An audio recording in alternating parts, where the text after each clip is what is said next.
Está no ar a TV Uniceub. Eu sou o Weber Arruda, estudante de jornalismo, e vou apresentar o programa deste domingo. Hoje tem reflexão, história e grandes entrevistas. Os alunos da agência de notícias falam sobre meio ambiente. No estúdio, um bate-papo sobre crise econômica e política. Para fechar, uma entrevista exclusiva com o fenômeno Leandro Carnal. O programa TV Uniceub está começando agora.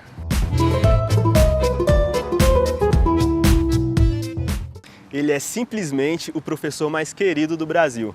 Leandro Carnal esteve em Brasília para o evento Top 10 Empresarial e nós estivemos com ele. Numa entrevista exclusiva com a jornalista Aline Macari, ele falou sobre os novos rumos da educação, sobre relacionamentos, cotas raciais e filosofia. Acompanhe na reportagem.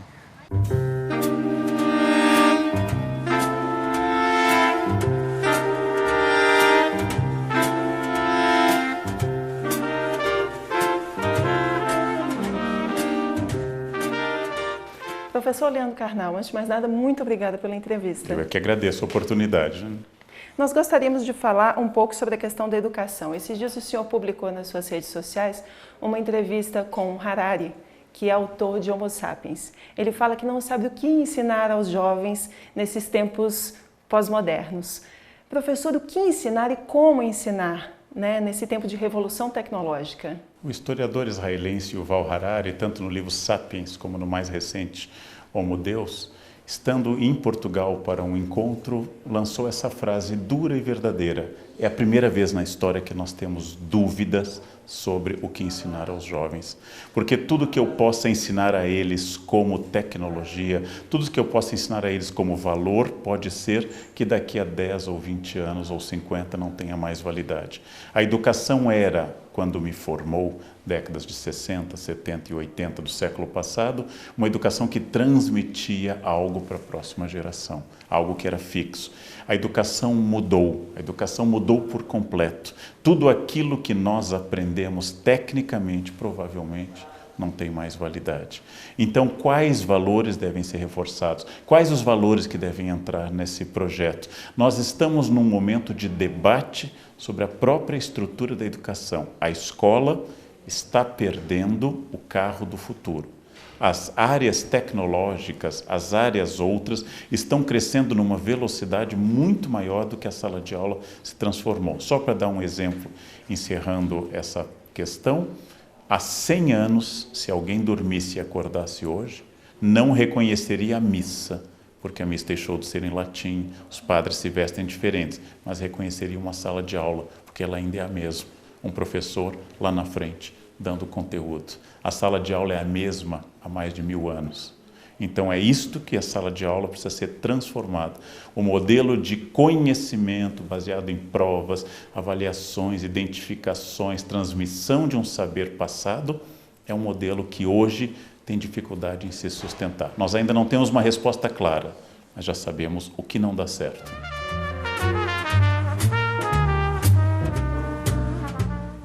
A segunda parte da entrevista com o Leandro Carnal você acompanha ainda nesta edição. Não perca! Fique agora com a Agência em Ação, uma produção dos alunos de jornalismo do Uniceub.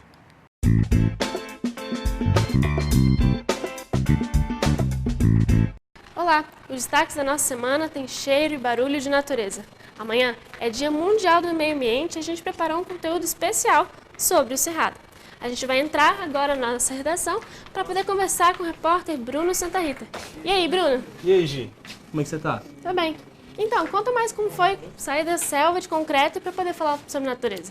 Então, foi uma experiência muito boa, porque eu pude entrar em contato com o Cerrado de uma forma mais ampla. E assim, um dos objetivos dessa matéria era mostrar essas histórias dessas pessoas que estão procurando realmente sair desse clima de velocidade, de poluição, de carros e ficar mais perto da natureza, né? E nós encontramos essas histórias. Meu carro chega na terra assim, abandona o asfalto, assim, agora eu tô pisando na terra, ainda era o pneu, né? Mas eu já senti assim, não, aqui é minha casa, eu tô na terra de verdade.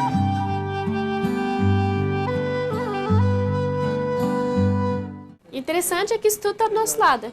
Parque Olhos d'Água, por exemplo, parece que é um corredor ecológico. Como é que é isso? Então, segundo os especialistas que eu entrevistei, um corredor ecológico é uma área que serve de transição entre duas outras áreas de grande extensão de mata, né? E assim, essas áreas são importantes porque elas servem para os animais migrarem, para eles comerem, para eles dormirem.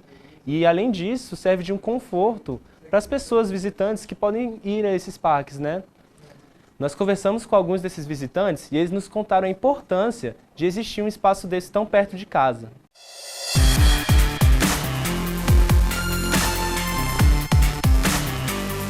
A gente vem todos os dias quase aqui, a gente gosta muito desse parque, né? E para mim é muito importante que ela tenha contato com a natureza. De todo o espaço, né? A natureza muito viva aqui, o ar é outro, completamente outro. É realmente um oásis, né? Na cidade. E é um espaço muito grande, eu posso deixá-la livre, né? A gente está falando sobre flora, mas a fauna também está muito ameaçada. Inclusive, Bruno, você foi até o zoológico. Como foi? Então, Gi, é até interessante que fazia muito tempo que eu não ia no zoológico. A última vez que eu fui lá eu era uma criança, assim. E assim, foi bom porque deu para eu ter uma nova noção do que é um zoológico. Inclusive eu descobri que eles trabalham muito em prol dos animais, para colocar eles de volta na natureza de uma forma saudável. Dentre essas espécies ameaçadas do cerrado, eu poderia listar 3 delas que cada uma enfrenta problemas relacionados ao avanço das cidades. A primeira espécie seria a ariranha. A ariranha é a maior espécie de lontra do mundo, pode chegar até 1,70 m. Uma outra espécie que é icônica do cerrado, geralmente as pessoas aqui em Brasília associam muito ao seu símbolo do cerrado, é o lobo-guará. O lobo-guará é o maior canídeo, o maior cachorro selvagem da América do Sul. E qual é a razão dele estar ameaçado? Também perda do hábitat, caça, mas caça por uma razão bem diferente da ariranha. Ele é caçado por questões de superstição e talvez a espécie que também sintetize todo esse problema que os animais ameaçados do cerrado enfrentam seja o maior felino das Américas, a onça pintada. Pouca gente sabe, mas nós ainda temos onças pintadas selvagens aqui no Distrito Federal, na região de Águas Emendadas. Aqui no Zoológico de Brasília nós temos 3 fêmeas sob nossos cuidados. E nosso objetivo é criar esses animais aqui para que no futuro nós possamos treinar seus descendentes para ajudar a população de onças na natureza. Queria aproveitar para convidar todo mundo para conferir o nosso conteúdo lá no nosso site e comentar nas nossas redes sociais. E é isso, galera. Um abraço e até a próxima. E no próximo bloco, crise econômica e política. E uma entrevista imperdível com o careca mais famoso do Brasil, Leandro Carnal. A gente volta já.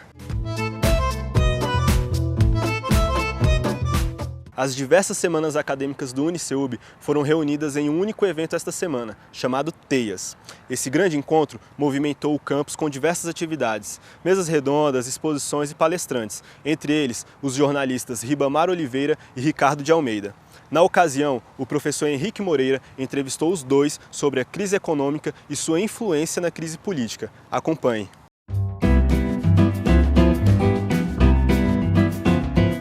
Os jornalistas Ribamar Oliveira e Rodrigo de Almeida estiveram no Uniceub esta semana para discutir com os alunos as questões que estão afetando o país. Aproveitamos para convidá-los para uma conversa sobre a relação entre a crise política e a crise econômica.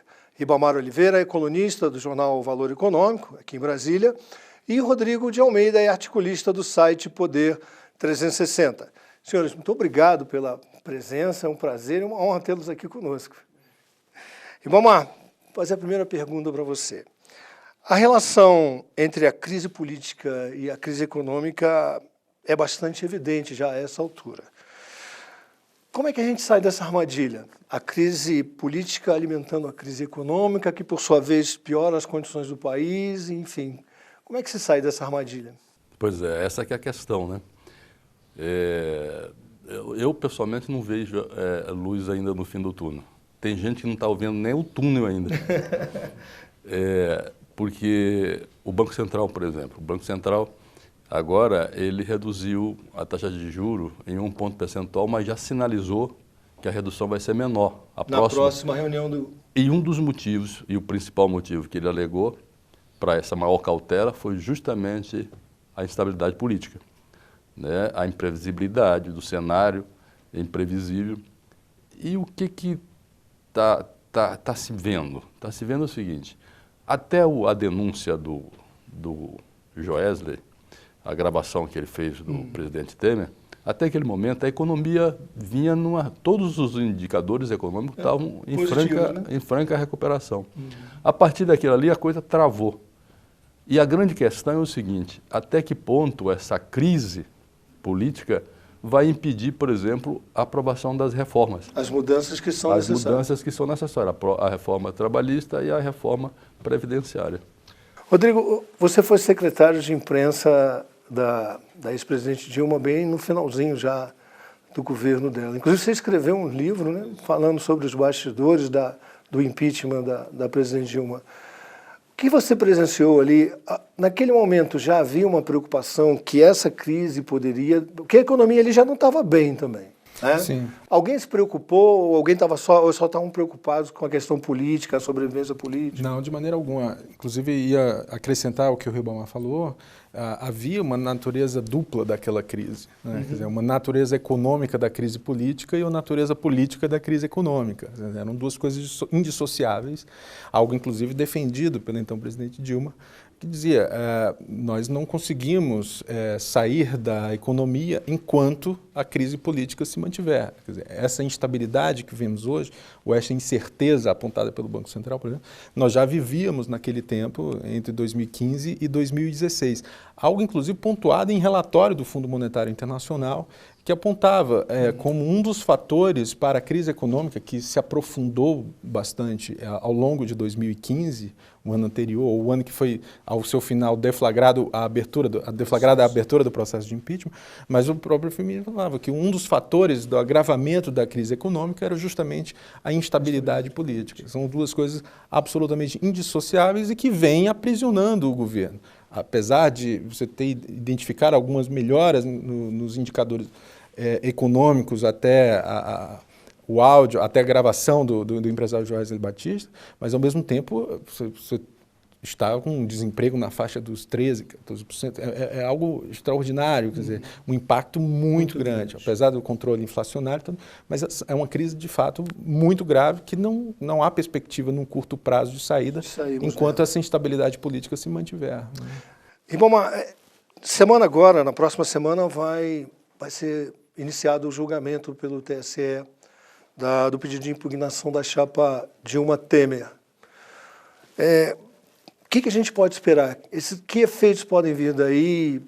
E a tendência é piorar ainda mais a questão econômica? Então, há uma grande expectativa sobre esse julgamento. Agora, veja bem, o presidente do TSE já avisou o seguinte, o TSE não está aí para resolver crise política. Ele chegou até a dizer o seguinte, se vocês criarem a crise de vocês resolvam. Vocês resolvam. Mas o fato é o seguinte, há expectativa por quê? Porque boa parte da chamada base aliada do governo, alguns líderes, muitos deles, estão tentando uma saída política, porque o presidente disse que não renuncia. Eles não querem ser os autores do afastamento do presidente. Mas você acha que a renúncia dele resolveria alguma coisa a essa altura? Você abriria a possibilidade de uma candidatura, uma eleição indireta, que é o que está na Constituição. Mas talvez esse seja o principal problema. De quem? O principal problema é que esses líderes ainda não chegaram a um acordo sobre quem. E talvez esse seja o principal obstáculo. Eu acrescentaria que, independente até de quem suceda, ou qual a saída que se dê, seja pela via da renúncia, uma eventual cassação pelo Tribunal Superior Eleitoral, ou até mesmo a sua manutenção, acho que, de qualquer forma, o maior problema imposto ao Brasil é o prolongamento da crise. Quanto mais ela... Ou o país está sangrando. Se vier recurso do presidente Temer, ou incerteza ainda, ou indefinição de que solução isso se dará, o que o Brasil precisa é que destravem esta trava existente. Sair dessa armadilha, né? Prolongar, né, qualquer prorrogação da definição de por onde seguiremos, com ou sem o presidente Michel Temer, isso é o maior dano à economia brasileira. Qual é o efeito mais perverso dessa crise? Quem mais sofre? É lógico que a gente sabe que o cidadão comum é que acaba pagando a conta mais pesada. Mas qual é o efeito mais perverso? É a perda da credibilidade junto aos investidores externos ou a dificuldade de consertar o que precisa ser consertado na nossa economia, nas nossas contas internas? Eu acho que quem mais perde é quem está desempregado. Nós temos aí 14 milhões de pessoas desempregadas, não é brincadeira. Sem perspectivas de melhoria. Sem perspectiva, porque agora é o seguinte, o último dado do IBGE, houve uma leve melhora, ou seja, parou de subir o desemprego, né? Ele deu uma quedinha pequena. Mas se sabe que o emprego, ele não volta imediatamente, né? Precede um certo tempo. A economia, mesmo a economia recuperando, o empresário fica meio cauteloso, se contrata mais ou não contrata, ele fica sempre na expectativa. Então, o emprego é o que menos reage. Então, e aí você olha assim, e o problema todo foi atropelado por essa crise política de dimensões, né, que nós estamos vendo, inimagináveis há 3, 4 semanas atrás. Tá bom. Senhores, é uma pena a gente não ter mais tempo, mas eu queria agradecer muito a presença de vocês dois. É um prazer, é sempre bom a gente ter a oportunidade de conversar com gente fora da academia, né, para que a gente possa, de uma certa forma, atualizar nossos pontos de vista, enfim. Eu acho que é o que está faltando no país, né? A gente fala muito sobre isso, falta diálogo, né? Eu acho que as pessoas se fecham nas suas convicções e não estão conversando. Então, eu acho que essa é uma oportunidade importante. Muito obrigado pela presença dos dois. Aqui termina o Estúdio Uniceub deste domingo. Entre na nossa página e nos envie uma mensagem dizendo que assunto ou pessoa você gostaria de ver aqui nos próximos programas. Até domingo que vem, às 10 da manhã, aqui na Band. Até lá! E no próximo bloco, a continuação da entrevista exclusiva com Leandro Carnal. Ele fala sobre relacionamentos, cotas raciais nas universidades e filosofia. A gente volta já. Com vocês agora, a segunda parte da entrevista do professor Leandro Carnal com a jornalista Aline Macari.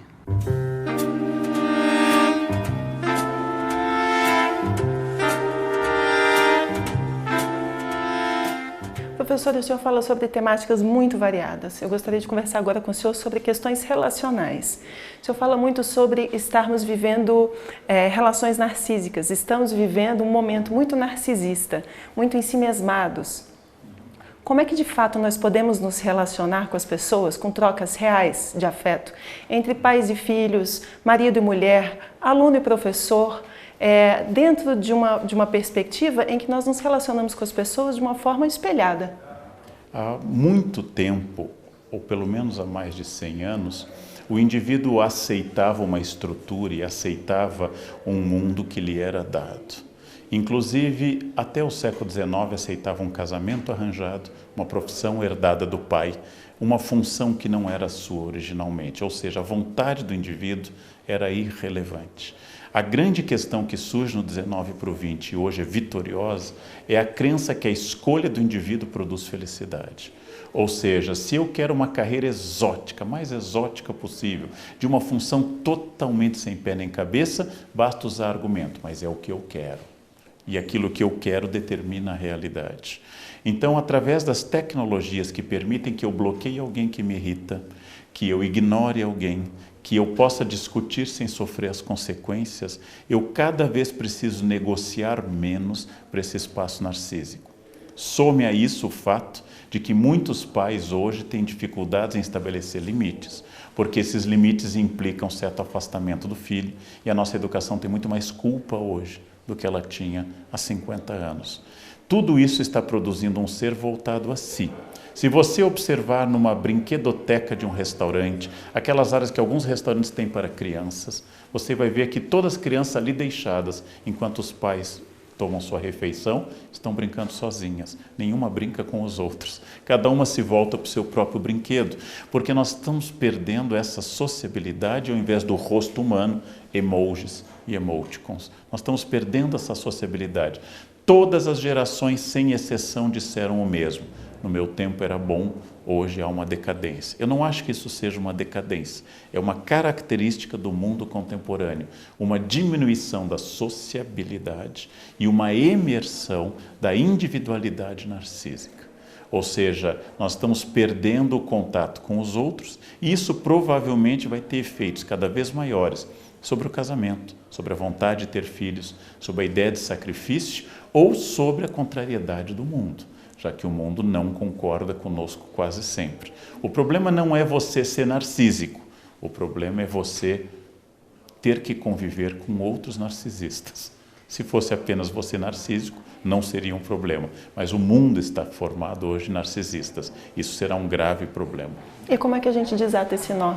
Eu acho que nós temos que, se quisermos achar isso um problema, saber que precisamos restaurar relações efetivas, relações que dispensem intermediação tecnológica, relações efetivas de carne e osso, olho no olho, capacidade de ser contrariados, ensinar limites, não ter medo de perder o afeto imediato, tendo em vista uma educação de médio e longo prazo. Se eu ficar querendo apenas agradar, se eu tiver compromisso com agradar uma pessoa, o que eu produzo não é educação, mas um ser mimado. Um ser mimado é um ser incapaz de enfrentar desafios. O mimado é, por natureza, um idiota, porque ele é incapaz de enfrentar a frustração.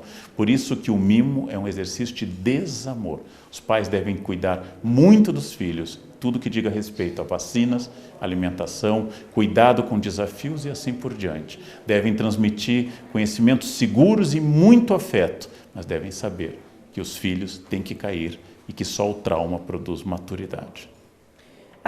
O senhor é professor da Unicamp e a universidade acabou de aprovar a questão da política de cotas étnico-raciais. Eu gostaria de saber qual a posição do senhor com relação a isso e gostaria que o senhor explicasse para a gente, inclusive dentro de uma perspectiva histórica, né, o Unicamp aprovou nessa tarde uma votação histórica no CONSUL, no Conselho Universitário, um aumento das políticas de cotas étnico-raciais. Já tínhamos uma política para a escola pública.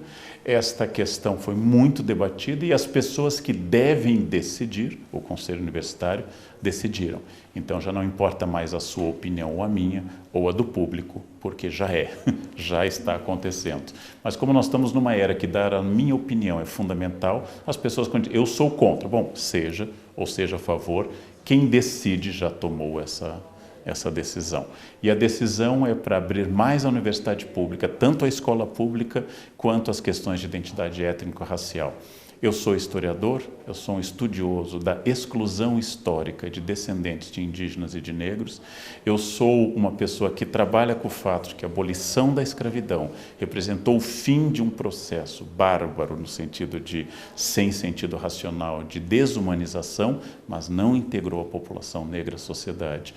É um equívoco que se tem mais de 130 anos. Nós estamos dando um pequeno passo além da Lei Áurea. É um pequeno passo. Não adianta garantir na lei, como a Constituição brasileira garante, igualdade de todos diante da lei, se não existir de fato um mecanismo. Eu disse uma vez numa palestra e reforço. Eu, Leandro, nasci dentro de uma classe média interiorana, branco, eu nasci salvo. Há uma quantidade enorme de pessoas que não nasceram salvas. E hoje nós temos um genocídio da população negra, especialmente homens negros de 18 a 25 anos. Eles têm causa-mortes muito mais rápidas com violência do que seus similares, mesmo em classe baixa, sendo brancos. Então, é um passo pequeno, não creio em milagres, mas é um passo. A Unicamp deu um passo e eu me entusiasmo no apoio a este pequeno passo. Tem problemas? Muitos. Tem coisa a decidir? Inúmeras. Mas nós demos um passo. Eu acho que esse é um dia histórico, eu me emocionei ao final da votação do Consul. Professora, uma última pergunta. Eu fiz uma pesquisa sobre tudo que o senhor já andou publicando e conversando, e, enfim, sobre todas as suas entrevistas. É difícil fazer uma pergunta que alguém ainda não tenha feito, e o senhor tem essa amplitude de raciocínio que nos permite fazer as mais variadas perguntas, né? O que eu gostaria de saber do senhor é o seguinte: dentro dessa perspectiva pós-moderna e caótica, que nós estamos vivendo um momento muito caótico no Brasil e no mundo, professor, qual é o sentido da vida? Tem várias respostas para isso. O existencialismo, liderado por Sartre e outros, diz que a vida não tem sentido algum. Luc Ferry, ao escrever O que é uma vida bem-sucedida, simplesmente define: o sentido tem que ser achado por você. Se você achou sentido na religião, se você achou sentido na carreira política, se você achou sentido no engajamento social, se você achou qualquer sentido, siga esse sentido, porque o sentido é determinado pelo indivíduo e não pela sociedade. O que mudou não é um caos maior, é que antes os sistemas de significação políticos e religiosos eram dados, e agora precisa da sua adesão. E essa adesão tem que ser racional e crítica, logo é mais difícil. Esse é um momento em que eu não posso aceitar um mundo pronto, mas eu tenho que elaborar meu próprio mundo, e tem que ser significativo para mim. Então, eu não creio que a vida tenha qualquer sentido. E por que isso é bom? Porque cada um pode criar o sentido que melhor lhe aprouver. E esse sentido é muito variado. Só tem um limite, é o limite da ética e da lei. Eu não posso criar sentido que não seja ético, ou que não seja legal, ou que desrespeite aos outros. Nem tudo é válido, mas aquilo que é válido tem uma liberdade enorme. Crie seu próprio sentido de existência. É doloroso, mas é libertador. Professor, muitíssimo obrigada pela sua prazer. entrevista. Prazer. Esperamos que você tenha gostado do programa de hoje. Na semana que vem, a gente se encontra aqui na Band. Até lá!